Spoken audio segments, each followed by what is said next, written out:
안녕하세요. 생명의 신비 과목입니다. 이번 시간에는 유전과 유전자에 대해서 정리를 좀 해드리고 그 다음에 뼈대와 골격에 대해서 공부하게 될 것입니다. 본 강의 콘텐츠에 포함된 다양한 저작물들은 저작권법에 따라서 수업 목적으로 허용한 범위 안에서만 수강생들에게 제공되고 있습니다. 만약 그 범위를 넘어서서 위 저작물들이 이용되는 경우라고 하면 저작권 침해 문제가 발생할 수 있기 때문에 수강생들께서는 각별히 유념하시기를 바랍니다. 먼저 이제 유전자라고 하면 부모로부터 넘겨받는 그런 내적 요인에 의해서 전달되는 것입니다. 그런데 유전자가 외부 요인에 의해서 즉 환경에 의해서 변화될 수 있다는 것입니다. 그것은 두 가지 사례를 통해서 설명할 수가 있겠는데요. 첫 번째 사례가 눈덧신 토끼의 경우이고 두 번째 사례가 수국이라고 하는 꽃의 경우입니다. 눈신 토끼의 경우에는 여름과 겨울의 털 색깔이 이렇게 각각 다른데요. 설명하면 이렇습니다. 환경에 따라 특정 유전자가 발현하기도 하고 발현하지 않기도 한다는 것입니다. 그러니까 눈신 토끼의 털색 유전자는 온도가 낮은 환경에서는 발현하지 않는다. 즉 온도가 낮은 겨울에는, 그러니까 눈이 내리는 겨울에는 눈신 토끼의 털색 유전자가 온도가 낮기 때문에 그 털색 유전자가 발현되지 않으니까 토끼의 털이 색깔이 나타나지 않고 이렇게 하얀 색깔로 이렇게 나타난다는 것이죠. 반면에 온도가 낮은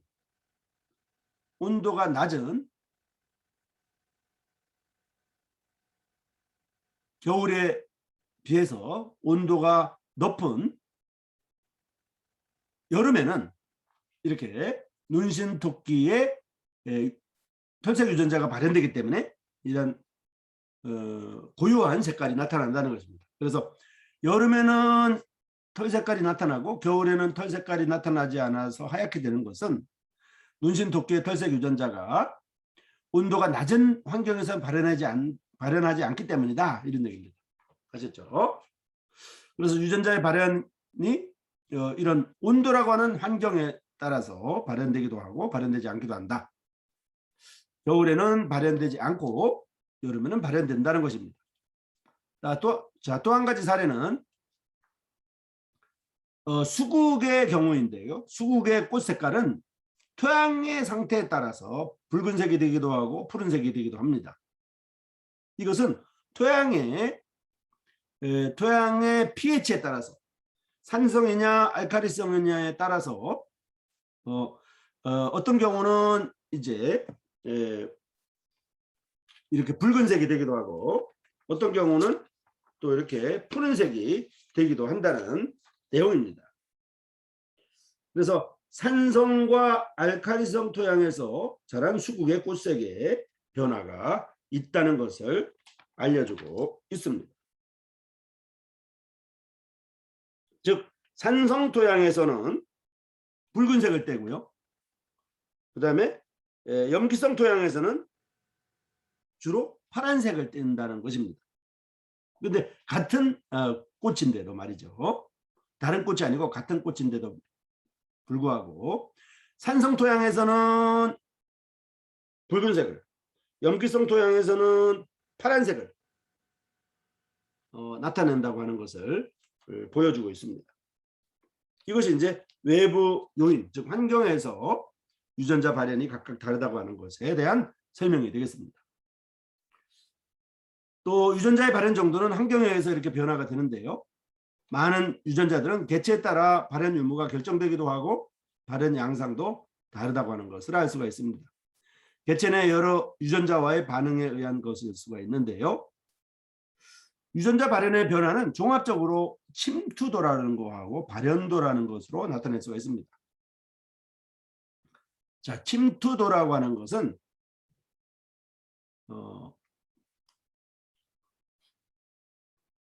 페너트런스라고 하는데요. 특정 유전자를 가진 집단에서 실제로 발현한 개체의 빈도를 도표로 나타내는 것입니다. 여기 보면 다지증 손발, 손가락하고 발가락 6개씩이죠. 육손이라고 하는데 6발. 정상 손발은 이제 5개죠. 이런데 이런 다지증 손발이 가계 이렇게 이제 족보, 가계도 족보에서 이제 다지증 손발이 나타나기도 하고 나타나지도 않기도 하고 이런 것이 어떤 이런 계보 속에 침투해가지고 유전자가 침투해가지고 발현된다고 하는 것을 그림으로 나타내고 있습니다.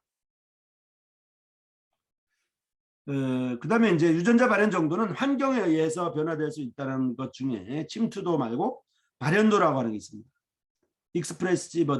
익스프레시버티라고 하는 것인데요. 이것은 특정 유전자의 개체에서의 발현 양상의 차이나 발현 정도의 차이가 있다. 발현 양상이 차이가 있고 발현 정도가 조금씩 다르다. 이렇게 똑같은 색깔을 나타내더라도 진하게 나타내는 것, 연하게 나타내는 것, 또 어떤 부위에 어떤 부위에 나타나는데 어떤 부위에 안 나타나고 이런 식으로 다르다고 하는 것입니다. 그래서 발현도 차이에 의한 표현형의 변화는 비글이라고 하는 개의 품종이 있어요. 실험동물로 보통 사용하는 개인데요.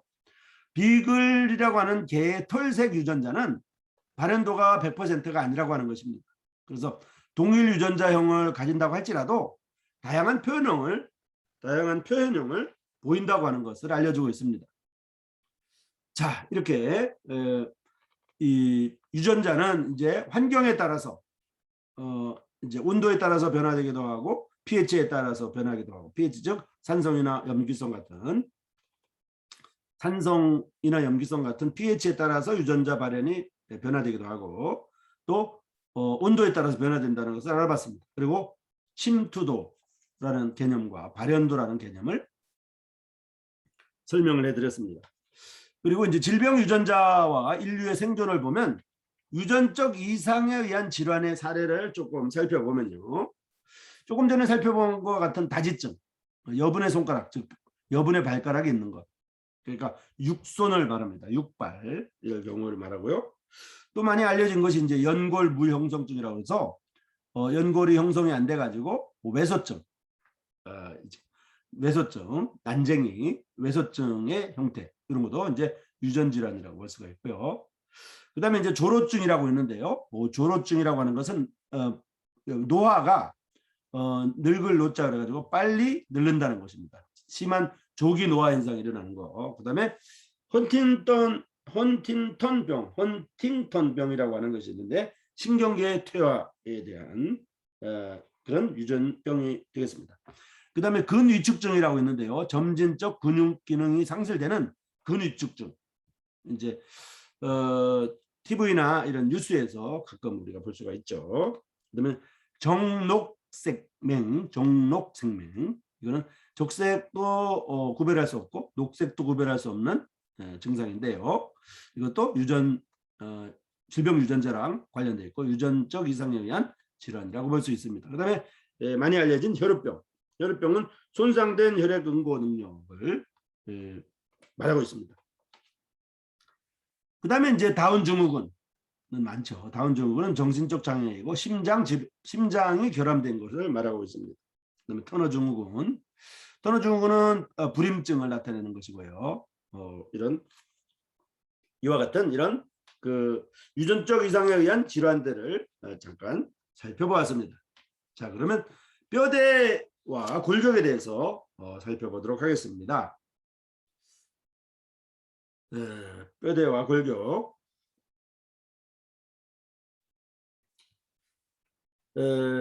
보통 이제 치타라는 동물이 있죠.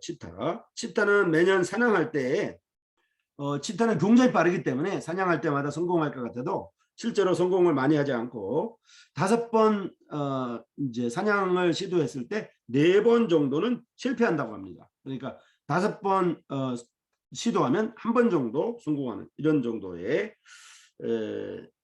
실패율, 성공률을 그러니까 성공률이 한 20%밖에 안 되고 실패율이 80%다 이렇게 볼 수 있겠죠. 이것이 일상생활이 된 치타의 경우에는 계속 쫓아다니고 계속 도망다니고 계속 운동하고 있기 때문에 결코 비만이 생길 수가 없습니다.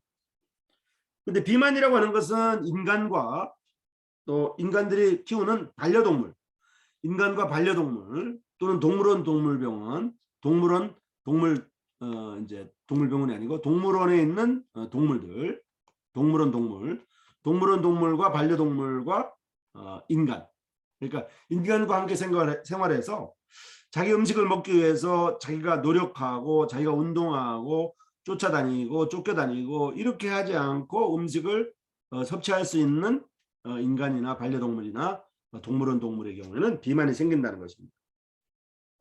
그런데 앞으로는 인공지능 때문에 인공지능 로봇이나 인공지능 택배라든지 인공지능 뭐 여러 가지 교통수단, 인공지능 택시나 인공지능 버스 이런 거, 인공지능 뭐 심부름하는 이런 것들이 자꾸 생기면 인공지능이라는 미명 아래 모든 것을 말로 시키면 다 되기 때문에 앞으로는 사람들의 비만이 점점점 늘어날 상황입니다. 그러니까 비만 환자가 점점점 앞으로 4차 산업시대가 되면 굉장히 늘어난다는 것입니다. 중환자실에서 입원해서 움직이지 못하는 환자를 보통 식물인간이라고 하고 제대로 일을 하지 못하는 국회를 식물국회라고 하고 이렇게 하죠. 근데 사실 식물은 움직이지 않고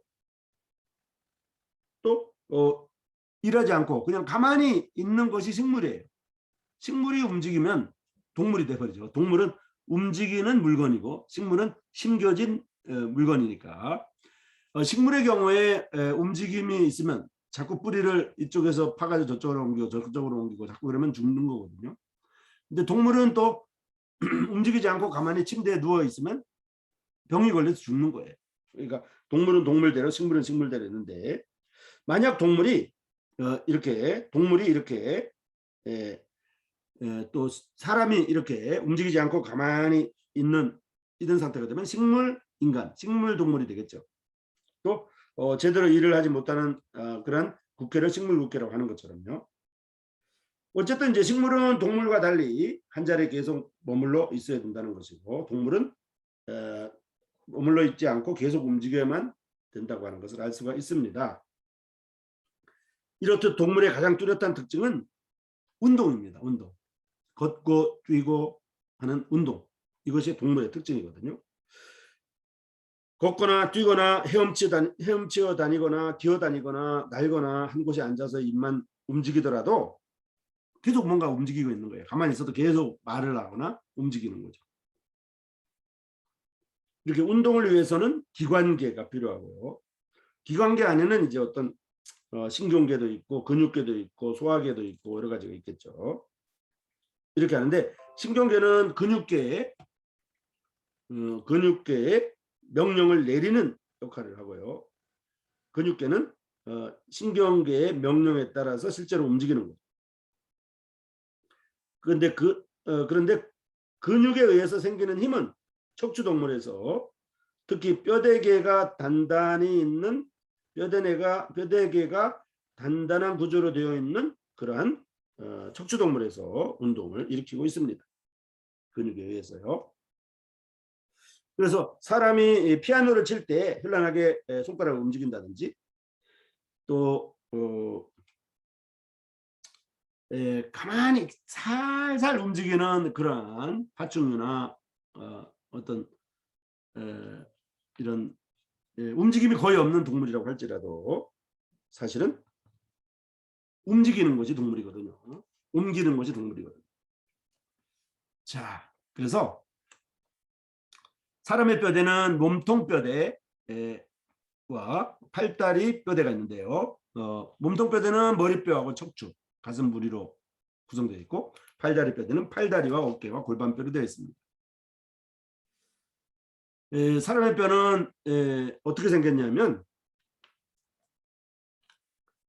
다른 모든 동물처럼 다른 모든 척추동물처럼 사람은 부드러운 조직 사이에 단단한 지지대를 갖는 속뼈대가 있어요. 속뼈대.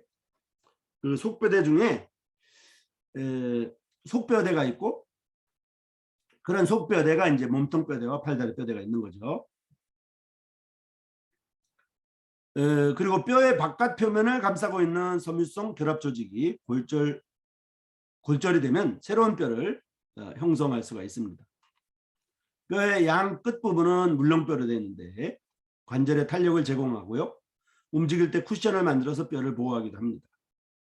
또 뼈의 기질은 콜라겐, 단백질 섬유와 단단한 무기질염으로 구성되어 있습니다. 자, 어쨌든 사람의 뼈대개는 206개의 뼈와 물렁뼈로 이루어져 있습니다. 뼈는 견고한 조직으로 근육의 작용을 지지하고 물렁뼈는 특정 부위의 유연성을 제공하고 있습니다. 사람의 뼈대는 이제 두 가지 기본 요소로 조금 전에 말씀드린 것처럼 몸통 뼈대와 팔다리 뼈대로 이루어져 있는 것을 볼 수가 있습니다. 이러한 몸통 뼈대는 이제 엑시얼 스켈리톤이라고 하는데요.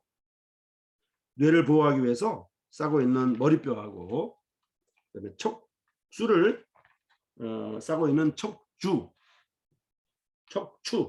하고 척주라고도 하는데 있고요. 그 다음에 허파와 심장을 둘러싸고 있는 가슴우리, 즉 흉곽으로 이루어져 있습니다. 척주, 척수를 둘러싸고 있는 척주죠. 척주, 버티브럴 컬럼, 척추라고도 해요. 이 척주는 머리와 몸통을 지지하면서 뼈대 수직축을 이룹니다. 척추는 여러 개의 척추뼈로 이루어져 있고요. 모든 척추뼈는 동일한 기본 구조를 가지고 있지만 위치에 따라 약간씩 차이가 있습니다. 사람은 머리를 지탱하는 목뼈, 가슴, 등뼈, 허리뼈, 엉치뼈, 꼬리뼈 이렇게 26개의 척추뼈를 가지고 있습니다. 26개의 버테브라를 가지고 있는 것입니다.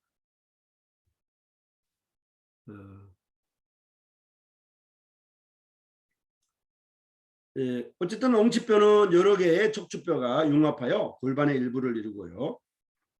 꼬리뼈는 작고 흔적적인 뼈로 부분적으로 융합하여 엉치뼈 끝에 이렇게 모여 있습니다. 붙어 있습니다.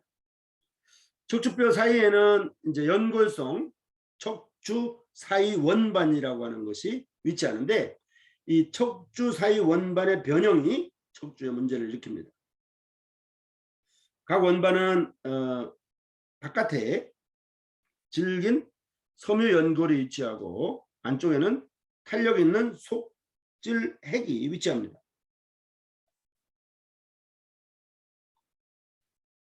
여기를 말하는 거예요. 여기 이제 원반으로 되어 있다는 것이고요. 척추 사이 원반으로 되어 있다는 것입니다.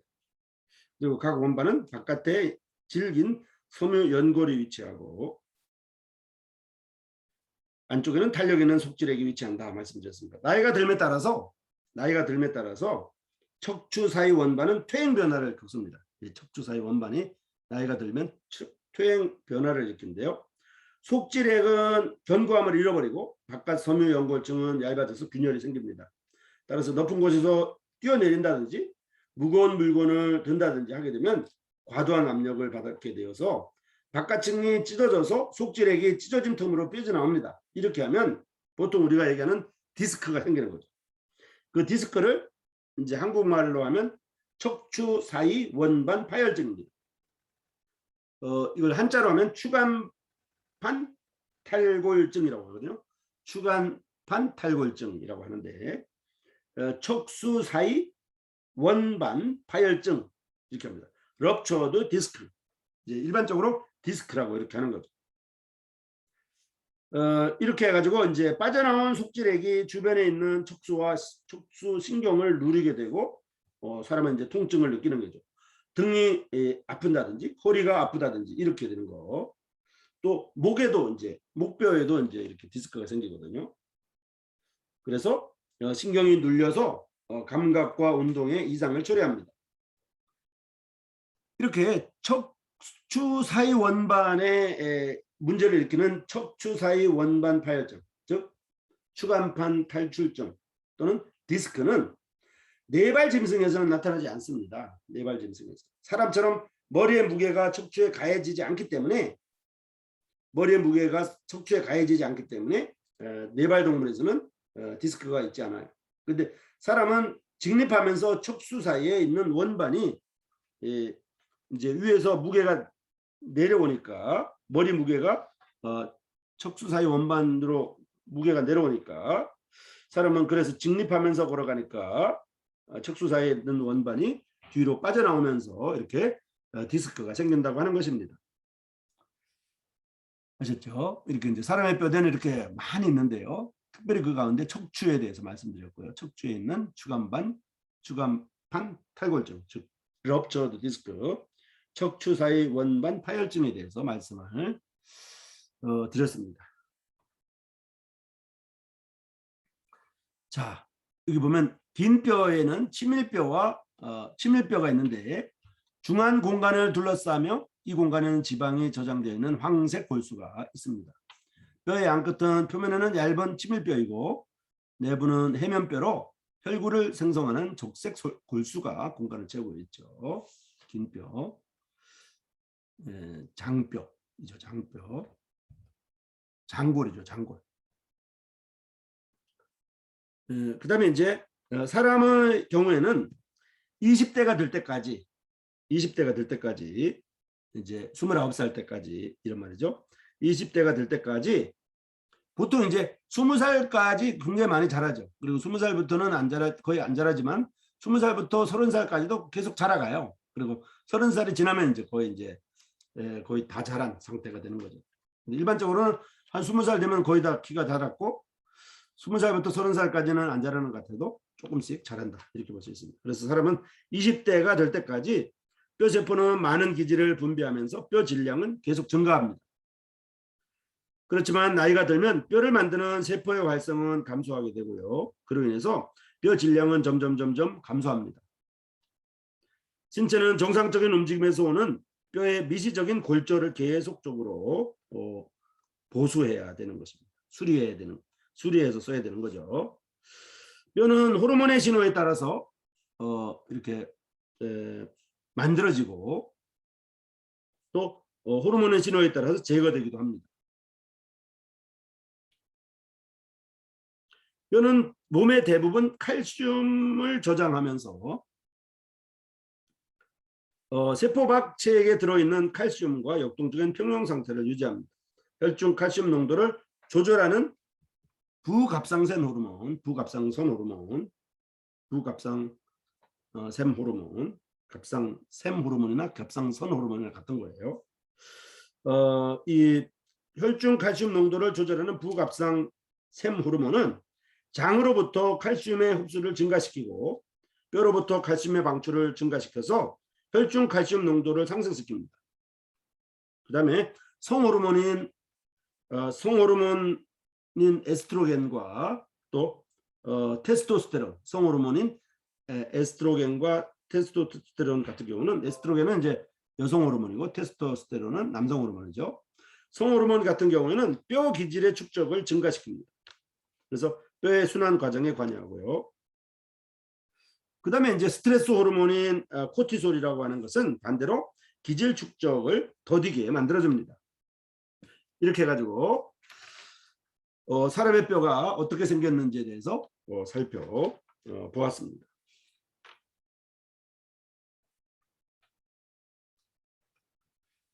사람의 뼈는 이렇게 지금 이렇게 머리뼈부터 발가락뼈까지 수없이 많이 형성되어 있는데요.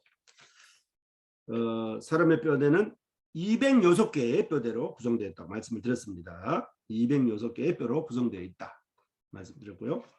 그 가운데 특별히 척추 사이 원반, 추간반 탈출증, 즉 척추 사이 원반 파열증, 럽처드 디스크에 대해서 설명을 드렸고요. 그 다음에 척추뼈는 몇 개로 되어 있냐면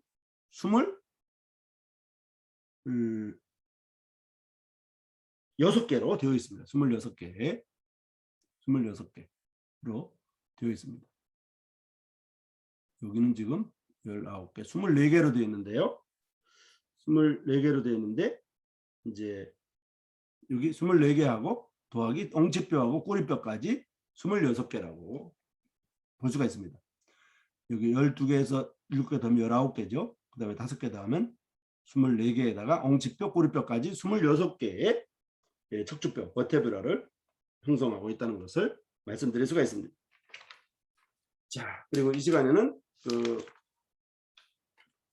유전자가 환경에 따라 바뀐다는 것, 온도에 따라 바뀌기도 하고 pH에 따라 바뀐다는 것을 말씀드렸고요. 또 이제 비글이라고 하는 개의 색 유전자에 대해서 설명을 드렸습니다. 자, 여기까지입니다. 수고했습니다.